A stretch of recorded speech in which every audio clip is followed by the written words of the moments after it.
Bienvenidos a esta quinta entrega de Quilca Podcast. Agradecemos a todos los que se van suscribiendo a nuestras cuentas en Facebook, en Spotify, en YouTube, en Instagram. Y si no lo has hecho, por favor síguenos. Estamos todavía con una serie de programación que va a resultar muy atractiva para todos los que se suscriban. Esta noche tenemos a un invitado muy especial. Es el primer poeta que vamos a tener el gusto de entrevistar, pero no solo es poeta, también es novelista y también comparte esta afición con algunas actividades dentro del trabajo legal, dentro del trabajo jurídico. Es abogado. Tenemos esta noche a nuestro amigo Germán Rodríguez Aquino. Muy buenas noches, Germán.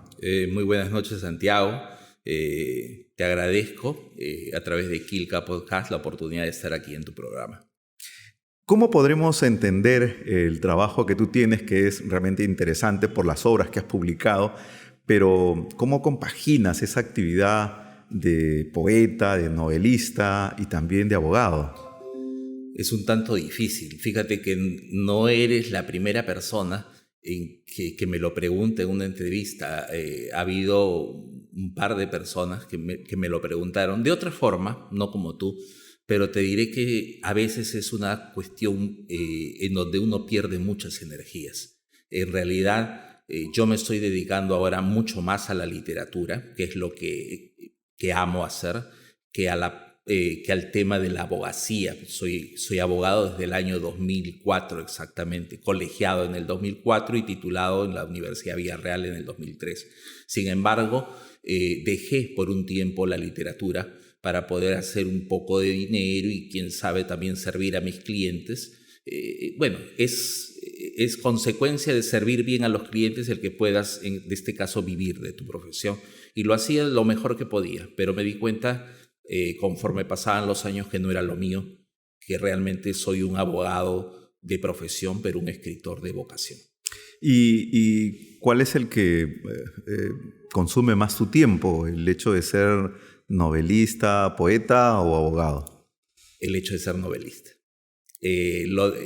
Yo soy un poeta, siempre lo digo, que hago novelas cuando siento la necesidad de hacerlas, cuando siento que algo debo de comunicar no solo a mis lectores, sino a las personas en general cuando me presento, ya sea en un colegio, en una universidad, y transmitirles lo que realmente está dentro de las novelas. Por supuesto que cuando las novelas llegan a manos de mis lectores o de personas que tal vez no me conocen, no son amigas, cada uno tiene su interpretación. Es decir, yo no puedo, como tú sabrás, y tú eres un gran historiador de acá, de Lima Norte, yo no puedo de ninguna forma obligarlos a decir que esta es la interpretación de mi novela, la verídica, lo que se ajusta. Cada persona al leer tiene su forma de interpretación.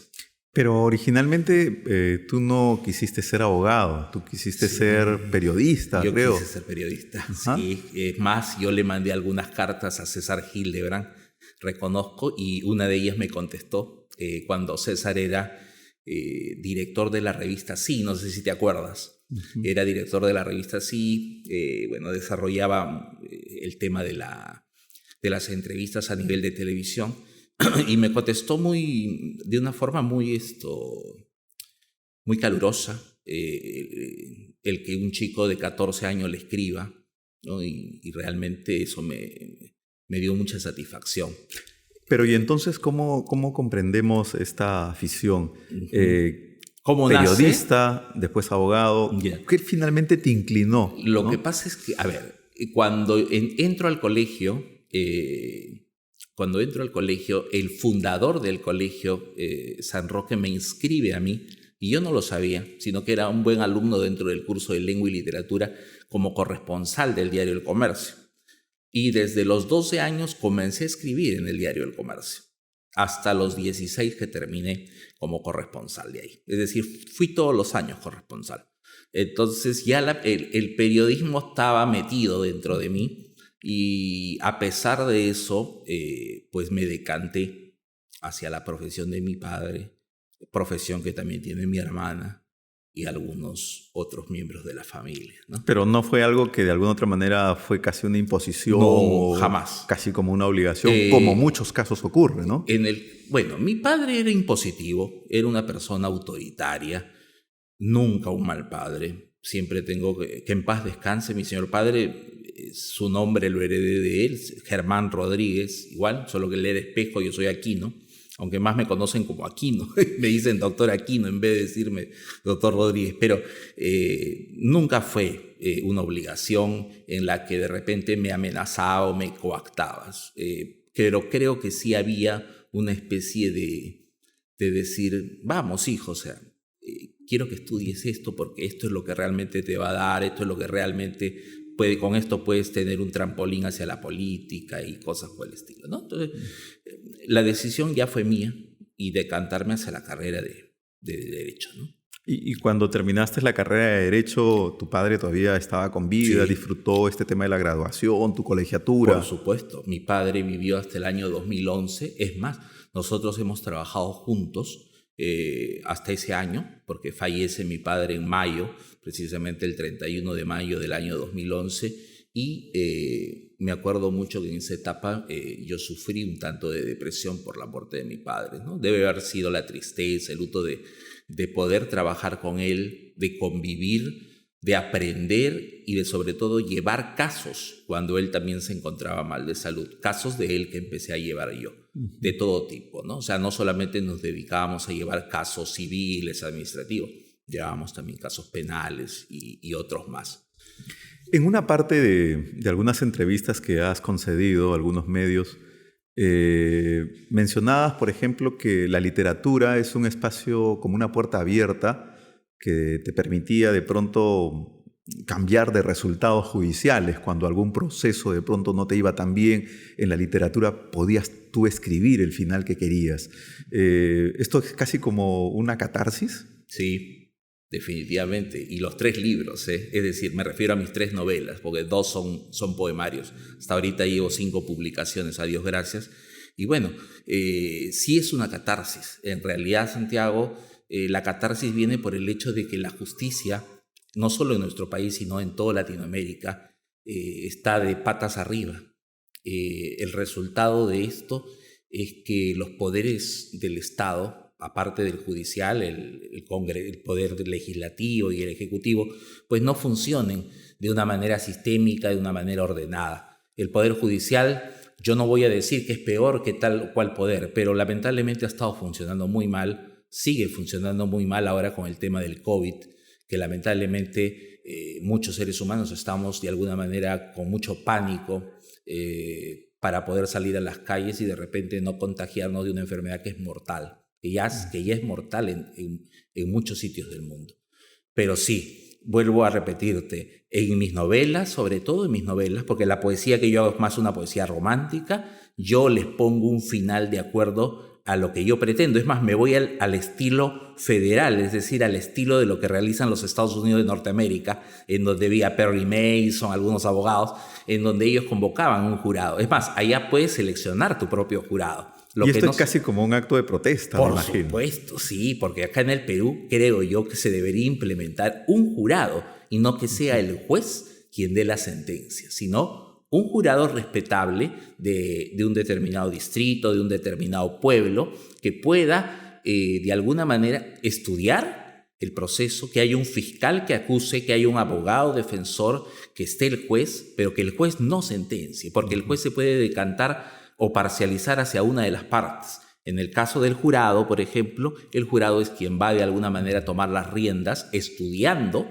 todos los pormenores del caso. Claro, pero sí. Bueno, es un sistema... Hago una catarsis total en los 3 libros, sobre todo en Un crimen demasiado humano, que es el libro donde básicamente se ve mucho la textura del abogado. Es más, soy parte juez también, de alguna manera, y me convierto en una especie de sancionador, ¿no? De aquellos actos en los que no lo puedo premiar a alguien con 10 años y le puedo dar 25, o quién sabe, de repente me decanto por no darle 25 años de prisión y le doy 5 porque cometió un crimen demasiado humano. Claro, y este decantamiento de alguna otra manera a través de la literatura, pues obviamente creas el escenario, creas el resultado, los personajes, pero muchas de estas publicaciones que tienes, sobre todo en el tema de las novelas, siento que hay mucho de ti, o sea, es decir, casi en algunos casos escribes parte de tu propia historia y tus frustraciones también. Yo no puedo decir que hay una autobiografía. Mis libros no son autobiográficos, pero sí tienen que ver mucho con un alter ego. En el primer libro, mi personaje principal masculino, porque hay un personaje principal femenino, el masculino se llama Giacomo, con G. Bueno, yo soy Germán. Y en el tercer libro, que es Los que no podían amar, que lo publico precisamente ahora en pandemia, en el año 2020, mi personaje se llama Gerardo, que es el alter ego de Germán, y quien me hace el prólogo es precisamente un conocido escritor de acá, periodista de Lima Gris, que es Rodolfo Ibarra, y precisamente él habla sobre el alter ego y que constantemente Germán Rodríguez va poniendo de alguna manera mucho de su capacidad, ya sea de abogado, de escritor y de otras cosas, para poder digamos, entrar a la novelística, pero lo demás es ficción. Yo no he matado a nadie, sé amar algo, me han amado también a veces y también me han puesto los cuernos, no lo sé, no sé cuántas, pero por lo menos de una estoy enterado, pero todo lo tomo ya de una forma bastante deportiva a mis 44 años, ¿no? Cumplidos. Esta profesión que ejerces, de la abogacía, creo que te permite tener una perspectiva muy interesante a partir del reconocimiento, ¿no?, de una serie de patologías, tipos de comportamiento, carácter de los clientes que de pronto has podido tener, que creo que también es el insumo que tú coges para poder impregnárselo a alguno de los personajes que tienes, ¿no? Sí, cuéntame un poquito esta Me parece que lo has leído de repente y das en el clavo, Santiago, con ese tema, porque sí, muchos de mis personajes, en realidad no son 30 o 50 personajes, imaginemos que son 10 personajes dentro de la novela, tienen las características, en este caso, de varios de mis clientes. Personajes, por ejemplo, que son, te digo, lo dije hace ratito, un hombre adornado de cuernos, como si fuera un reno por su mujer, mujeres que constantemente están en el ir y venir entre la satisfacción económica y la satisfacción sexual,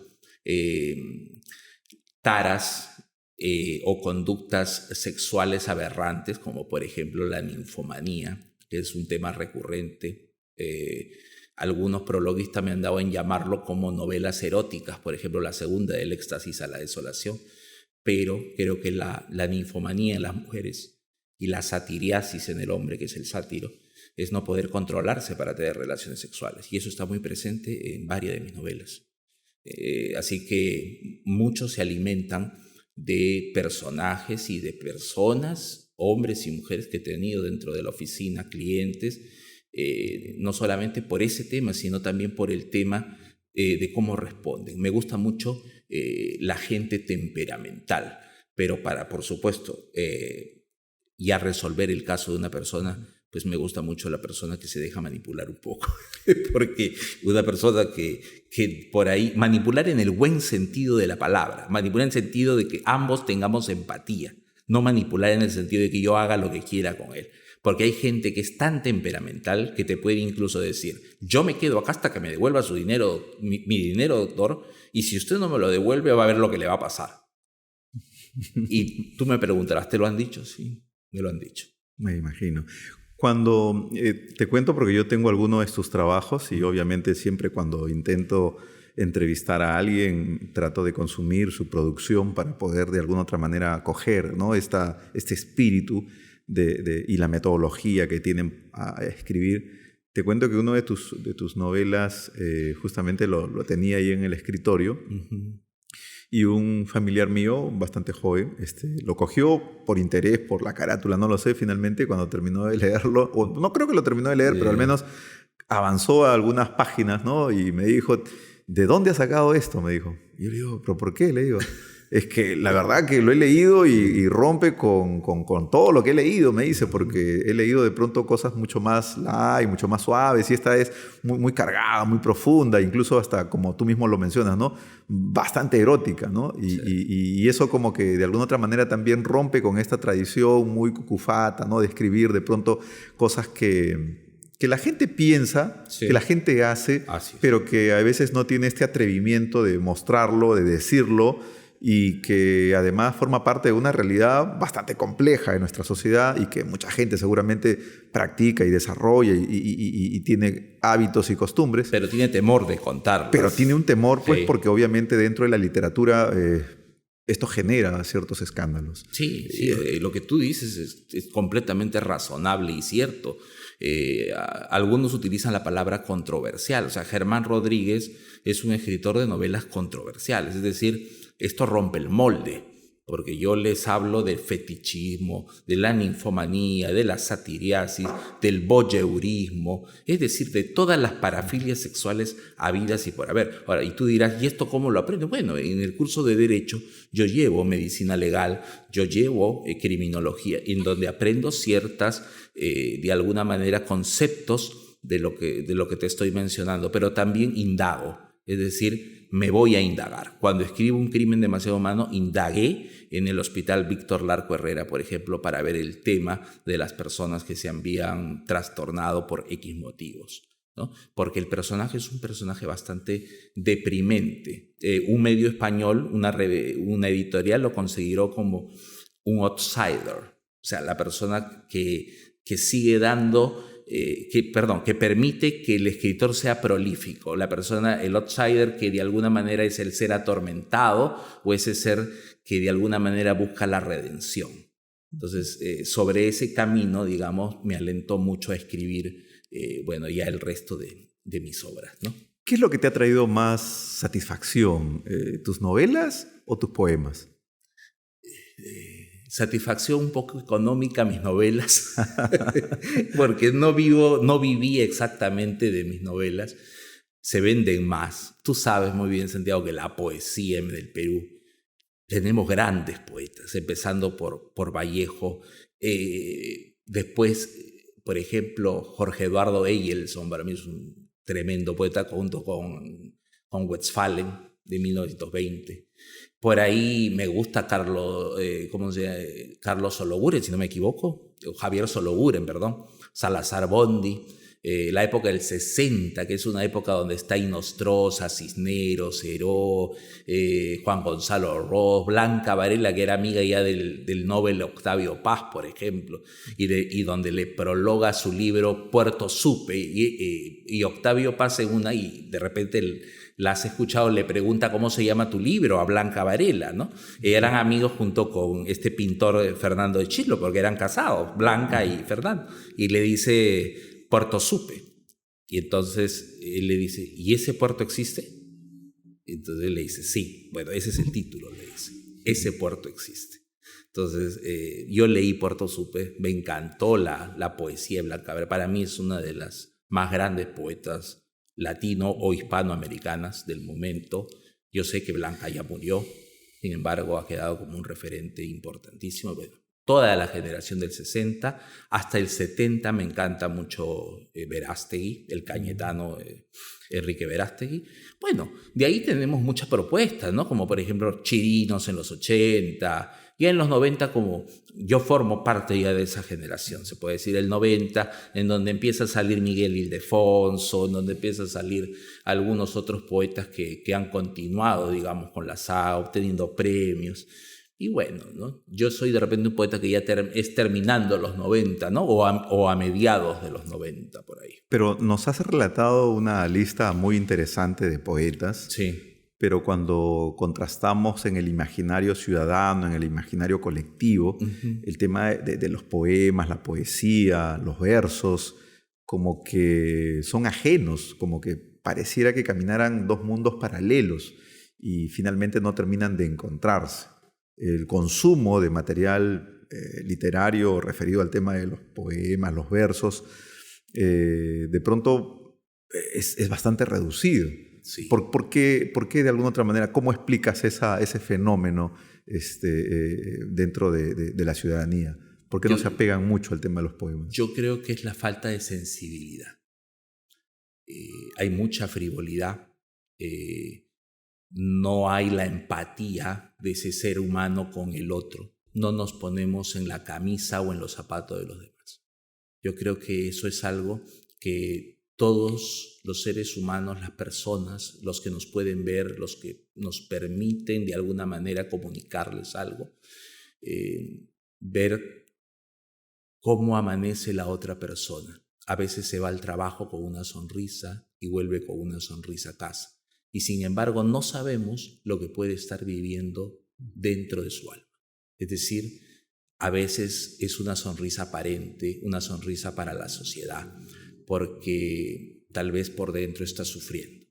Entonces yo creo que hay que ser más empáticos. La poesía se ha perdido mucho. La poesía es hermosa. Leer poesía es realmente lindo, pero hay que empaparnos de esa sensibilidad de poder advertir que los poetas no escriben solamente en difícil, como mucha gente lo dice, muchas metáforas, muchas imágenes. No, que el poeta también escribe cosas fáciles de digerir, pero que hay que encontrarle esa motivación. Y bueno, la gente de alguna u otra forma ha preferido la narrativa, los cuentos cortos, las novelas, los ensayos, y otras formas más de comunicación, por ejemplo, el tema periodístico, ya no el tema solo novela. García Márquez, por ejemplo, que ha sido periodista, ¿no? Hacía temas novelísticos, relato de un náufrago en sus primeros cuentos. Sí, muchos de los autores desarrollan también esta afición por la poesía, por los poemas. Y te preguntaba esto porque en el Colegio Santa María de la Providencia, es un colegio aquí en Los Olivos, que pues ya van casi 20 años de un trabajo intenso donde los alumnos, desde primaria y creo que también ahora van a trabajar con inicial, se convierten en poetas, escriben, les dan diversas temáticas y ellos construyen. Quizás de pronto falta también un trabajo de formación desde el colegio para generar ese desarrollo de habilidades blandas, esta empatía con esta sensibilidad por ver la vida desde un ámbito completamente diferente al que estamos acostumbrados, una vida muy cotidiana, muy monótona, ¿no? Y entonces, claro, la labor del poeta pues, es casi describir una realidad, pero con un tipo de lenguaje que es mucho más subliminal, claro, que es mucho más directo, profundo en algunos casos, y claro, incomprendido por otros también, ¿no? ¿Quién es finalmente el que te ha inspirado a ti en esta formación? ¿Quién sería tu gran referente en el tema del poema? De la poesía en general. Bueno, yo admiro mucho a Rubén Darío y a José Santos Chocano. Son dos de los poetas modernistas que me encantan. Aparte de haber leído, por ejemplo, a los poetas malditos de Francia, ¿no? Rimbaud, Baudelaire, qué sé yo, Alfonso de Lamartine. Por ahí nutrirme un poquito de los poetas franceses, nutrirme un poquito de acá, de la poesía que nosotros hemos hecho, ¿no? Que la poesía vallejiana y de la poesía de la década desde el 60, que me encantaba. He leído mucho esa poesía peruana. Creo que Perú puede tener poetas que postulen al premio Nobel sin ningún temor a decirlo. No sé quiénes serán las entidades que puedan postular de alguna manera los literatos, pero creo que Perú, si de alguna manera hubiéramos tenido, y digo hubiéramos en el sentido no resignado, una mejor formación para poder incentivar a nuestros referentes culturales, creo que tendríamos un par o siquiera unos 3 poetas con el premio Nobel acá. Sí, pues, pero es que la política pública referente al tema de las poesías, los poemas, tienen tan pocas actividades que finalmente uno no termina ni siquiera enterándose de las pocas que existen. De las pocas, ¿no?, que existen, porque es eso, o sea, allá, por ejemplo, en Chile valoran mucho a los poetas. Tienen 2 premios Nobel, que es Pablo Neruda y que es Gabriela Mistral. Y en Argentina está, por ejemplo, no son premios Nobel en Argentina, y sin embargo la gente conoce mucho de ellos, de Alejandra Pizarnik, de Alfonsina Storni y otras más. Sí, definitivamente. Incluso quizás ahora con un poco más de libertad, de pronto algún joven cuando le preguntan qué cosa quiere ser, puede mencionar dentro de su vocación el ser poeta, ¿no? Claro. Y medianamente ahora de pronto tienen más libertad, pero en décadas pasadas, cuando alguien decía, quiero ser poeta, y te clavaban, ¿no?, la mirada como diciendo, ¿qué cosa? Vago. Poeta igual a vago. Dentro de esta precocidad que nosotros hemos podido hurgar un poquito en tu biografía, hemos encontrado, por ejemplo, que tú a los 14 años publicaste un libro que se llamaba Mixtura de Sabores, si no me equivoco. Cuéntanos un poco esto, 14 años, es una cosa bastante interesante de conocer. Me agrada mucho que lo hayas recordado. Mi padre le decía, Santiago, a Mixtura de Sabores, mi edad de piedra dentro de la poesía. Y es eso. Mixtura de Sabores es una mixtura, es una combinación, una mezcla de alegrías, de tristezas, de amores inconfesables, de amores platónicos, de estar en un segundo o tercer año de educación secundaria y no saberle cómo decirle a la chica que te gusta que te gusta de frente, porque yo era muy tímido. Lo sigo siendo, pero ya no tanto. Aunque cuando leemos tus novelas y dices, ¿dónde está lo tímido?, ¿no? Porque sí. Pero casi es un manto de protección, como una mortaja del infierno, quizás, más o menos, ¿no? Sí, yo creo que es como ponerse un preservativo, ¿no? Y entrar, digamos, al terreno de la creación, ¿no? Es que puedes encontrar gente, Santiago, que es gente que escribe, que crea cosas, y tú dices, pero yo lo conozco a este tipo, y es un tipo que no escribe como lo que él vive. Es que no es necesario vivir lo mismo y escribir lo mismo. Puedes vivir otras cosas y puedes tener una gran capacidad de imaginación. O una negación completa de lo que has vivido, porque finalmente es una frustración total y que quieres cambiar la historia, ¿no? Claro, entonces, y con eso jugamos con muchos autores, tipo el caso de Bukowski, por ejemplo, ¿no? Uno de sus libros, La máquina de follar, por ejemplo. Entonces, y son escritores que no serán escritores culturosos, ¿no? Por decir Borges, Mario Vargas Llosa, pero son escritores que, caramba, tienen 18, 20 ediciones vendidas en menos de 2, 3 años, ¿no? Entonces... Pero es que ahí hay algo que quizás de pronto podríamos discutir. Se habla mucho del tema del consumo de literatura y poesía, el desarrollo del hábito de la lectura, ¿no? Y hay algunos referentes que dan cuenta, pues, que uno tiene que leer esta literatura muy tradicional, con moraleja, etcétera, etcétera.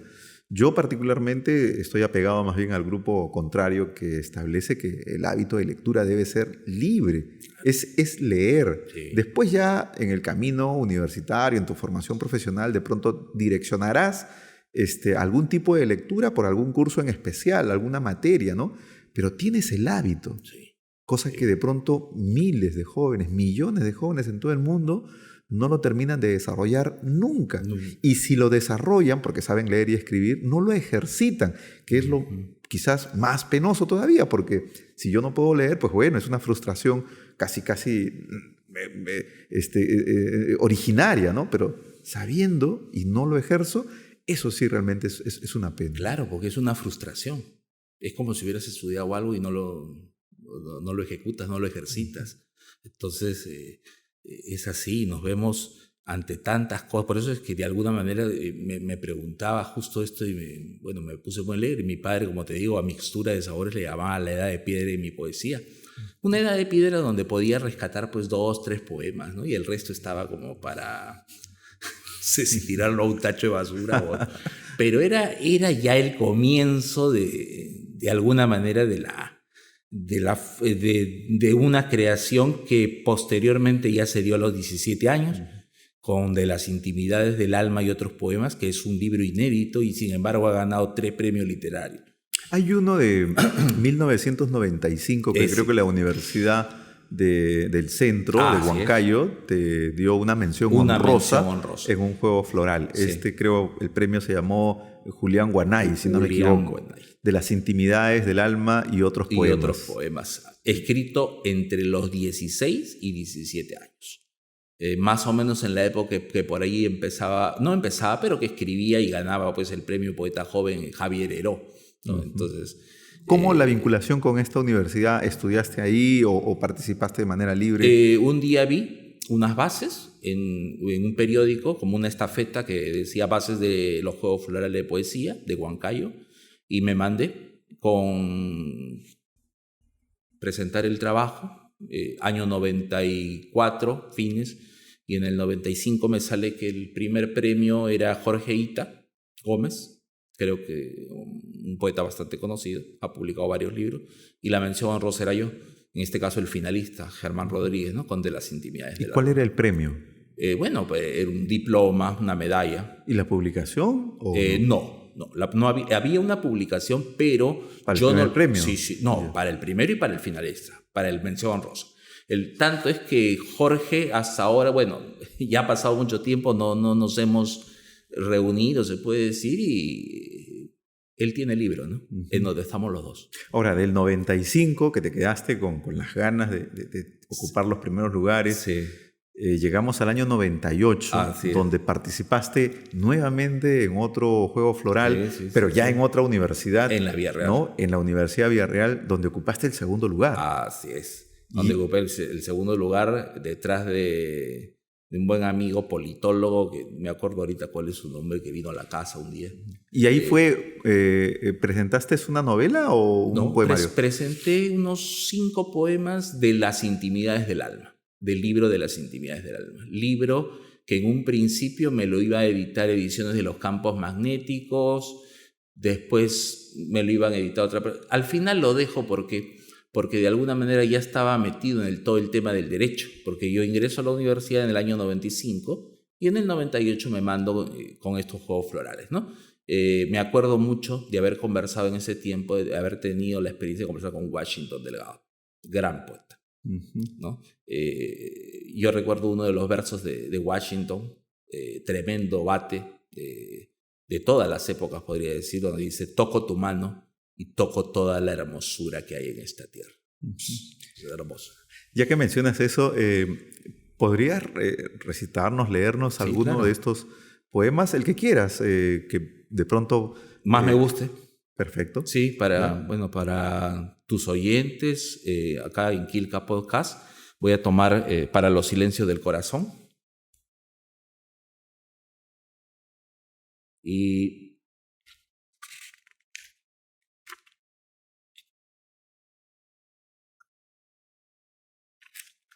voy a recitar el poema Canto a la soledad, que es uno de los que de alguna manera más me gustan. Lo terminé más rápido de hacer y de alguna manera fue un poema simple, bastante simple. Canto a la soledad. Tengo entre mis manos tu corazón justo y preciso. Me han desbocado tus indiferencias, me han desarmado tus caminos. Vuelvo contigo en la noche a solas, aprieto tus ojos contra los míos. Nadie ha venido a despertarme. En la dulzura has crecido lánguida, en la sorpresa nadie te enamora. Vives como el águila, frenética, y yo vivo junto a ti el silencio, ese silencio que ya nos abandona. Todo va como Dios dijo: al pecador la sombra, al amador la muerte, al corazón envilecido la tortura. Temo que ya sea tarde para la esperanza, que sus pupilas nos encuentren ya marchitos, que su lengua diga que fuimos presa de exorcismos, que su deseo de querernos sea ceniza de uno mismo. Nada he vuelto a tener entre mis manos, excepto un ovillo de lana y una lámpara de cobre. He alumbrado tus amnesias, arriesgándome los ojos. He deshecho las manías con la furia de mi canto, y aún así he descubierto tu rostro entre la ausencia. Mirar ha sido poco, llorar me cuesta decidirlo. ¿Soledad de pocos? ¿Soledad de muchos? Nadie ha despertado con la música perfecta del silencio y su ostracismo. Nadie ha vislumbrado un horizonte con tus épicos despojos, con tu corazón justo y preciso. He decidido mantenerme al lado mío con apenas la señal de que estoy vivo, y así poderte enamorar cuando yo quiera, soledad inmensa, dulce grito mío. Gracias. Bueno, muy profundo, muy interesante también. Yo creo que cuando uno escucha un poema, tiene que prestar realmente mucha atención, porque no solamente es escuchar la entonación de cómo vas leyendo, sino también entender cada frase, cada palabra. Claro. Y creo que hay una combinación en donde de pronto, para los jóvenes que nos escuchan, ¿no? Y que de pronto puedan estar animados a escribir su primer poema, un primer poema que puede estar dirigido, no sé, a la persona que más estimas, a tu madre, a tu padre, a tu hermano, o a esa persona que ahora de pronto, en muchos casos ahora lo hemos perdido por este tema de la pandemia que vivimos. Y de pronto generas pues todo un frenesí de pasión, de amor, de frustración también por no poder hacer algo más, ¿no? Para seguir manteniendo en presencia física a ese ser querido que de pronto hemos perdido. Claro. Pero creo que es una cosa muy, muy interesante, ¿no? Y qué pena que en nuestro país de pronto no tengamos esta posibilidad de tener pues estos espacios literarios, esta reunión constante, programas que de pronto nos acerquen un poco más a este tipo de creaciones que finalmente son importantísimas. A la poesía, que es la poesía en prosa, que es la prosa poética, que es la poesía, como por ejemplo decir un soneto, cómo se hace un soneto, un endecasílabo, ¿no? En realidad es como te digo, la poesía es muy linda, es la sensibilidad, no solamente es cuestión, mucha gente dice, yo no leo poesía porque la poesía tiene metáforas, tiene una serie de figuras literarias, pero no. La poesía está escrita también en fácil. Hay muchos poetas que están escribiendo ahora sobre la realidad. Yo básicamente, como me lo dijo un prologuista justo de Para los silencios del corazón, que fue, que lo recuerdo siempre, y digo lo recuerdo siempre no porque esté muerto, es un hombre muy vivo, Manuel Vilches García de Gars, español de Granada, que me prologó la poesía, me dice, tu poesía es una cosa, como decir, poesía de la clásica, ¿no? Una poesía casi académica, y sin embargo lo escribes de una manera que la gente lo entiende. Ahora, esta forma de repente de recitarlo, yo he visto a muchachos y muchachas hacerlo, y lo hacen con mucha pasión. Es más, hay declamadoras. Teníamos acá en nuestro país, si no me acuerdo, que recitaba poemas de Vallejo, había un gran declamador, no sé si te acuerdas, Santiago, el nombre, porque ahorita se me ha ido en este caso de la mente. Los declamadores, en general, él era un declamador muy, muy conocido. Ya me voy a acordar seguro. Cuanto más me trato de acordar de algo, es peor, lo olvido. Así que mejor lo dejo ahí, no va. Pero yo creo que hay muchos jóvenes que sí aman la poesía. El problema es que no hay un incentivo. Y este incentivo tiene que existir, como tú mencionaste, al colegio, ¿no? Al Colegio Santa María de la Providencia, como en tantos colegios públicos y privados, por parte de los docentes, sobre todo de lengua y literatura, debe haber esa oportunidad de darle a los chicos el anhelo y el deseo de hacer una creación por ellos mismos. Pero es que existe una mala direccionalidad también de parte de los docentes, porque hay jóvenes que son habilidosos en muchas cosas y el que finalmente no termina teniendo aparentemente ninguna habilidad dice, ya, tú escríbete un par de poemas. Claro. Como que si eso prácticamente solucionara. Hay gente que puede ser muy hiperactiva y al contrario, puede escribir muy bien, tener mucha sensibilidad, ¿no? Claro. Y quizás así como este colegio, el Santa María de la Providencia, pues puedan haber muchísimos colegios más. 20 años publicando poemarios de niños y jóvenes, muchos de ellos presentados en la Feria Internacional del Libro, que ahora lamentablemente pues, por el tema de la pandemia lo hemos tenido virtual y el colegio no ha podido participar, pero si sumamos la cantidad de poemas que por cada libro hay en estos 20 años, ya tú te imaginarás. Y hay de todo tipo, porque el alumno es libre de escoger el tema, aunque también hay algunos temas generales que de pronto permiten, ¿no? Tener de pronto información desde una perspectiva de un niño de 6 años, uno de 10, uno de 17, 18 que ya está terminando el colegio, ¿no? Pero era interesante, es interesante y ojalá que se repitan muchísimos más. La primera novela que tienes publicada, y que además nos ha parecido fascinante porque ya está creo que en su tercera edición. ¿No? Me quedan exactamente 10 ejemplares de la segunda y empezaríamos por el libro 2001. Es decir, se han vendido una buena cantidad de libros.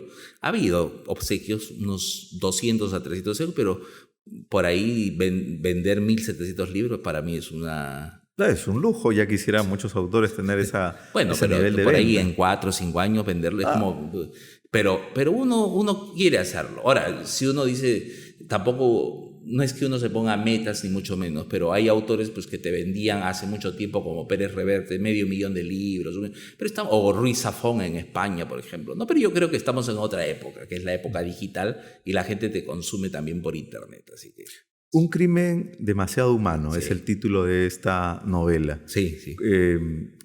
¿Cuál es el argumento que finalmente termina envolviendo a este personaje, como decías tú, Giacomo, que es el protagonista de toda la historia? Giacomo Rivera, el alter ego de Germán Rodríguez, ¿no? Tanto por las iniciales del nombre. Y Un crimen demasiado humano es mi novela tal vez más autobiográfica. ¿Por qué más autobiográfica? Porque nace precisamente de una frustración sentimental que tuve yo allá por el año 2012. Hablo de hace 9 años atrás, en donde me fui a vivir con una persona que en la novela se llama Pilar. Yo lo digo normal porque un día ella me cuestionó que por qué había escrito esa novela, pero después me dijo, está bonita. Así que le había gustado y me pidió que se la dedique. Así que se terminó yendo con sus cosas un día, me dijo que, bueno, no todas sus cosas, me dijo que le enviara sus demás cosas, se la enviamos, porque total que me iba a quedar yo con sus cosas de ella. Pero esta la escribiste al año siguiente nada más, porque esta se publicó el 2013, si no me equivoco. Prácticamente la relación termina más o menos entre octubre y noviembre del 2012. Y yo empiezo la novela a escribirla en noviembre. La termino en menos de 3 meses. Es decir, la novela sale en abril del 2013. Arte Idea me la publica y sale la primera edición. Y posteriormente, en el 2016, empieza a salir ya la segunda edición. Y bueno, nos vamos por la tercera, Dios gracias, a pesar de los años. Y es la novela que me ha dado bastantes satisfacciones. Pero ella todavía está viva, ¿no? En la novela es asesinada. En la novela es de alguna manera abusada psicológicamente por mi alter ego, que es Giacomo Rivera, que de alguna manera también creo que le propina algunos golpes. Sin embargo, todo eso forma parte de lo que sí se vivió como una especie de tortura mental entre una pareja, que suele haber cuando las parejas ya se separan, es decir, cuando están en un límite en el que dicen no puedo más con esto. Yo no lo voy a negar. Y sin embargo, se utiliza toda una serie de imaginación, de ficción para crear. Yo no la mato, en mi alter ego, en este caso, Giacomo Rivera no mata a Pilar. Mata a una prostituta. Claro, en la última parte cuando busca pues algún tipo de amor para compensar esa frustración. Esa frustración. Y termina no encontrándola finalmente. Porque la prostituta le dice, bueno, termina rápido y ya. Mientras se pone a leer un diario Trome. No sé si le puse el diario Trome o le puse otro diario. Va a hacer la publicidad. Entonces, la mujer se pone a leer el diario y le dice, bueno, termina.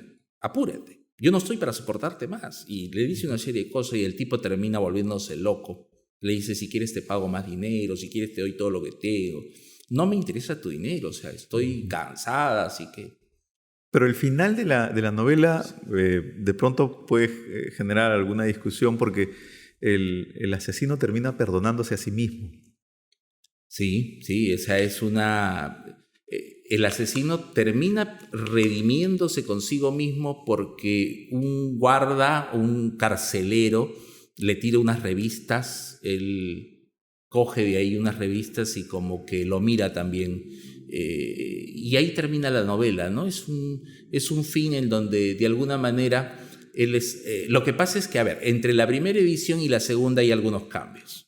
Esta que yo te he traído es una segunda edición, que tú la tienes de por sí, en donde ya le vamos viendo los capítulos, como por ejemplo el capítulo de cuando los amantes se van a Machu Picchu, a disfrutar de Machu Picchu.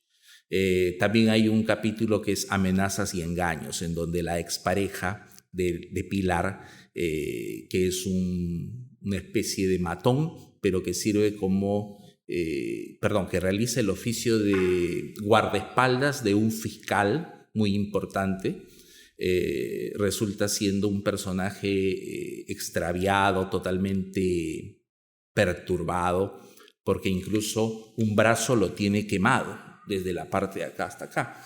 Y en la novela yo me burlo incluso de eso. Cuando yo soy una persona totalmente contraria a eso, en el sentido de que yo puedo ver 50.000 defectos físicos en una persona y jamás se lo digo. A mí sí me lo han hecho. Decirme un defecto de repente físico o algún tic o algo, hasta familias mías me lo han dicho.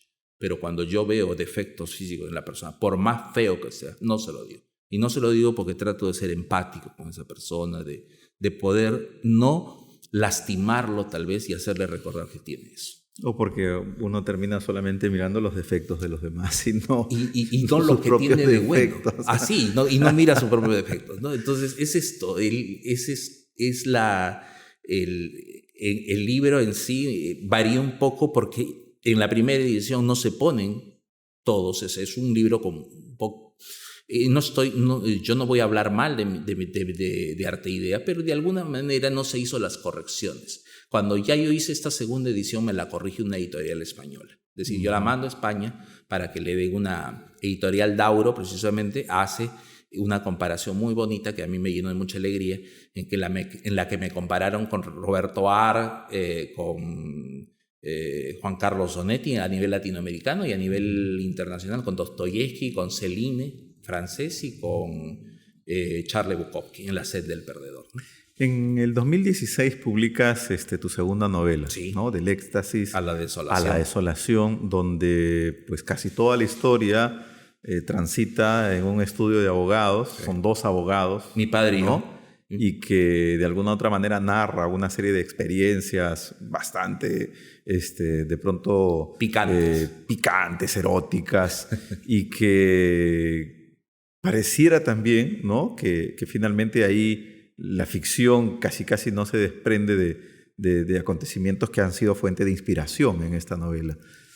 Hay mucho de ficción porque creo que lo máximo que llegamos a hacer mi padre y yo fue tomar un par de cervezas con unas chiquillas que no pasó a mayores porque papá era diabético y era hipertenso y me lo tenía que llevar en el auto a la casa porque tenía que cuidarlo. Uh-huh. Sin embargo, a veces el viejo, ¿sabes? Como a veces son ciertos los viejos, los de antes, y pues yo hago lo que quiero, ¿no? Se me da la gana si está enfermo y bueno. Pero también hay un aspecto interesante que es el tema del aprendiz, ¿no? Sí. Del abogado novato que intenta coger una serie de experiencias profesionales, pero que también en esa absorción coge también defectos y coge también algunas debilidades. Coge lo que Ibarra dijo un poquito, el tema de la antipsiquiatría. O sea, el alumno... de alguna manera, ¿quién era Gustavo Ricardi, que es el personaje principal? Gustavo Ricardi era mi padre. Mi padre se llama Germán Rodríguez.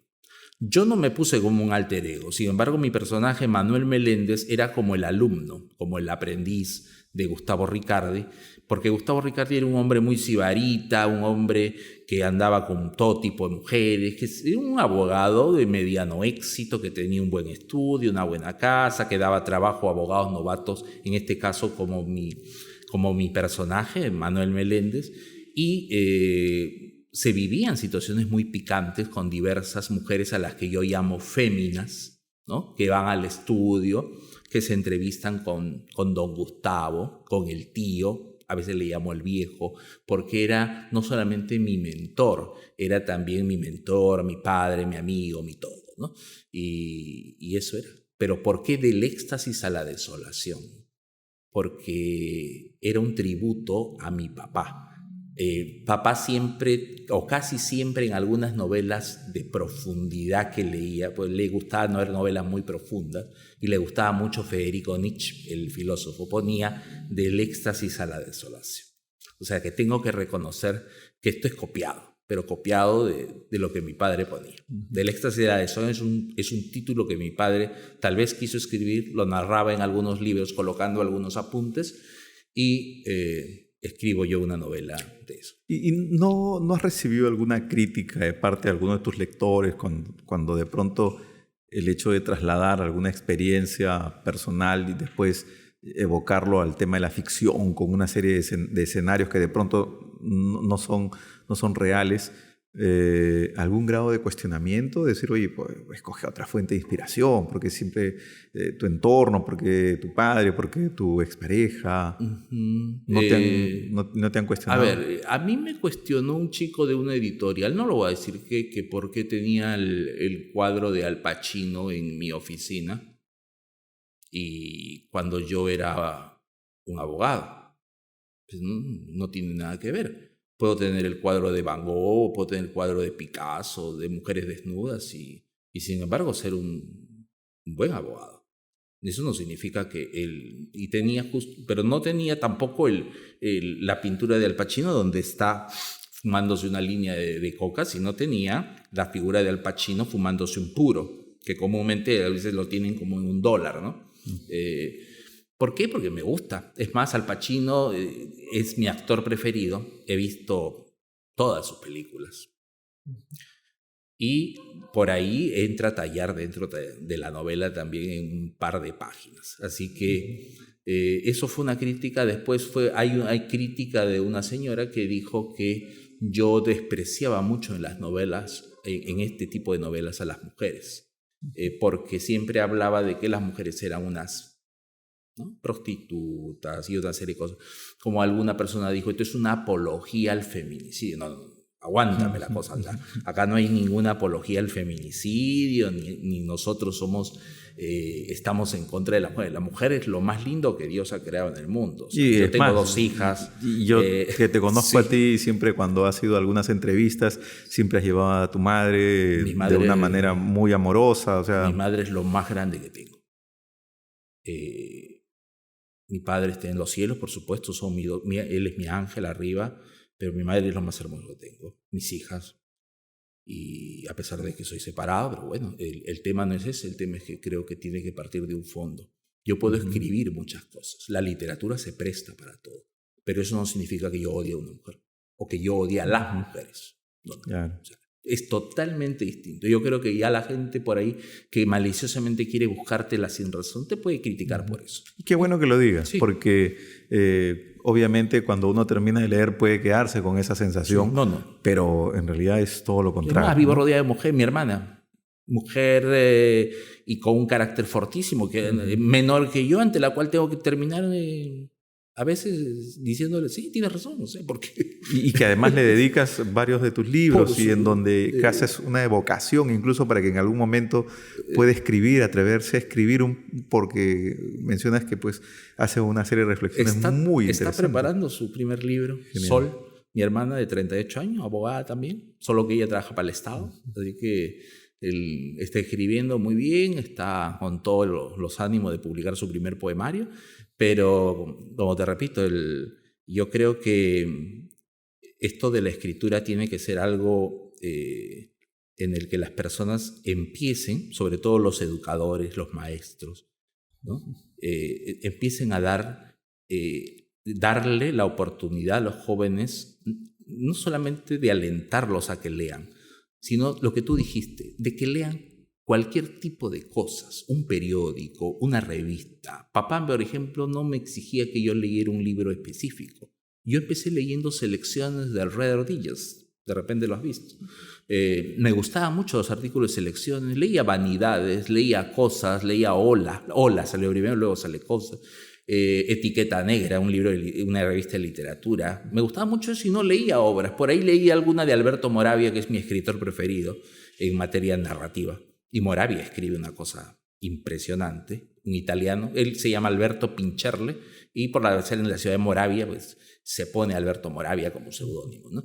Y es muy conocida como Vargas Llosa en su discurso del 2010 dice que un día lo llaman a Alberto Moravia y le dice que ha ganado el premio Nobel de Literatura, y Moravia pues se pone un frac costosísimo y todo, y ya está preparado, y resulta que días después le dicen que se habían equivocado y que él no era el ganador del premio Nobel. Pero bueno, son cosas que parece que él de alguna manera lo utiliza como una sátira. Es lo mismo que hace cuando publica Historia de un deicidio sobre García Márquez, ¿no? Entonces, hay que ser disciplinados en el tema ya del escritor, hay que ser disciplinados no en el tema como Mario de repente lo dice, que es su forma de ser, éxitos que ha logrado y la suerte, en el sentido de decir, he publicado tantos libros porque escribo desde las 6 de la mañana hasta la 1 de la tarde. Yo creo que cada escritor tiene sus tiempos. Algunos, Borges no necesitaba, por ejemplo, tener esa disciplina, y sin embargo Borges era Borges. Nunca ganó el premio Nobel, pero un hombre muy inteligente, como Ernesto Sábato, y bueno. Entonces, hay cada personaje que en realidad merece un sitial dentro del imaginario colectivo, y cada uno también tiene sus preferencias. Y nos quedaríamos hablando toda la noche, ¿no? Pero no queríamos terminar esta entrevista sin que nos recites alguna otra más, alguna que tú consideres que tus lectores de pronto haya tenido una acogida tremenda, el que quieras. Bueno, gracias a Dios, yo no soy un escritor que venda, pues sería mentirte si te digo que he vendido 20.000 ejemplares, me encantaría ser un bestseller. Ahora los bestsellers están empezando desde los 20.000 a 100.000 ejemplares. El tema no es ese, sino el tema es de que por lo menos haya lectores que sean devotos tuyos. Y eso sí puedo dar gracias a Dios de tener lectores, y no solo de Perú, del extranjero, de México, de Argentina. Estuve en la Feria del Libro Argentina que me invitan, de Chile, de varios lados que me consideran muchísimo, aprecian mucho mi letra, y de verdad es que agradezco a Dios el que lea mis obras. Qué bueno. Y ahora a través de nuestra página de Quilca Podcast también van a poder escuchar y poder disfrutar un poco más de tu obra. Gracias. El que quieras. Sí, voy a leerte de mi segundo libro, que es un pequeño libro que parece más una plaquette. El título es el mismo, se llama Consumación del amor en los infiernos. Y dice así: he descendido a los infiernos para besar tu boca, encender mis labios con el fuego criminal que te consume, y desentenderme luego en un desierto de lágrimas con sabor a tierra amarga. Y he descendido sin afanes, sin apegos, con la sola costumbre de mis debilidades, de mis pasiones extraviadas, de que contigo a solas el amanecer no decae ni la luna se oscurece, pues en tus desvelos y en tu tragedia sin nombre clama infinita la oscuridad para mis ojos entreabiertos. Y entonces es un pasatiempo apenas la ceniza ya derruida, cuyo emblema es el ocaso de un amor que se incinera, que se cose a gotas, que despierta con la figura del hombre retratado en el muro de la muerte y sus costumbres más ancestrales. He descendido más que tú, amor mío. Creo en tu amor que te desangras tras las calles antojadizas de los desterrados, de los oprimidos, de los silenciosos, en un océano más que turbulento y nada apacible, restregándome la última espuma con que se cubrió tu piel y la dureza de tus caricias el día en que partiste sin un adiós, sin la flor pasajera del recuerdo. Y no me oprime el pecho, la razón no me saluda, y el corazón se ha puesto de pie con una lúgubre sonrisa para desarticular mis vísceras y la retorcida quimera de mis antojos. Es mi libro que, bueno, no tuvo una gran edición que digamos, pero sí fue vendido. Pero los grandes libros justamente tienen a veces formatos muy simples, muy sencillos. Muy sencillo, ¿no? Para todos los que nos siguen, agradecerles por su teleaudiencia. Por favor, síganse suscribiendo a nuestros diversos canales, ¿no? De Spotify, de YouTube, de Facebook, de Instagram. Y vamos a seguir invitando también a poetas, ¿no? Como Germán Rodríguez Aquino, para que nos sigan deleitando con toda esa prosa y toda la novela y toda la literatura que tienen tras de sí. Muchas gracias. Nos vemos.